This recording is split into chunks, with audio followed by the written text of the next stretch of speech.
दोस्तों नमस्कार, मेरा नाम है अनूप आकाश वर्मा और आप देख रहे हैं द रिपोर्टर हिंदी। एआईएमआईएम प्रमुख असदुद्दीन ओवैसी ने मिडिल ईस्ट की मौजूदा स्थिति पर गंभीर चिंता जताई है। उन्होंने कहा कि अगर आयतुल्ला अली खामेनेई को निशाना बनाना बेहद खतरनाक कदम है और उनके मुताबिक खामेनेई न केवल ईरान के सर्वोच्च नेता थे बल्कि पूरी इस्लामी दुनिया में खासकर शिया समुदाय के बीच बहुत ही सम्मानित धार्मिक प्राधिकारी। शिया समुदाय के लिए उनका शब्द अंतिम माना जाता है। ओवैसी ने कहा कि ऐसे नेता को निशाना बनाया जाना, यह उम्मीद नहीं थी कि ईरान चुप रहेगा। उन्होंने सवाल उठाया कि जब जिनेवा में बातचीत चल रही थी और मीडिया रिपोर्ट्स के मुताबिक परमाणु स्टॉकपाइल पर भी प्रगति हो रही थी, तो ऐसे समय में हमला करना और एक बुजुर्ग धार्मिक नेता को निशाना बनाना, हत्या करना अमानवीय और अनैतिक है।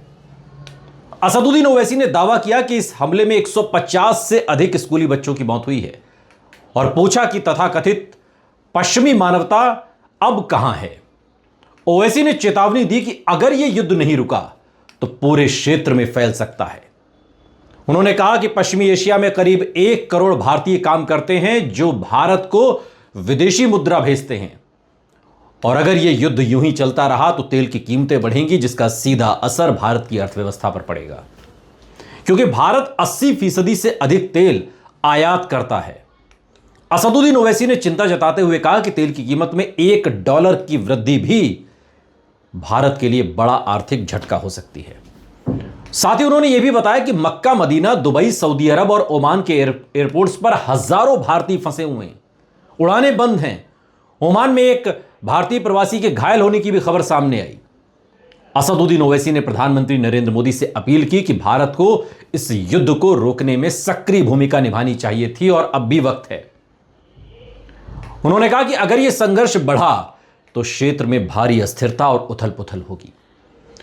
उन्होंने अमेरिका की विदेश नीति की भी आलोचना करते हुए कहा कि इराक में कथित weapons of mass destruction, Libya और सीरिया के गृह युद्ध में सूडान की स्थिति दुनिया के सामने है।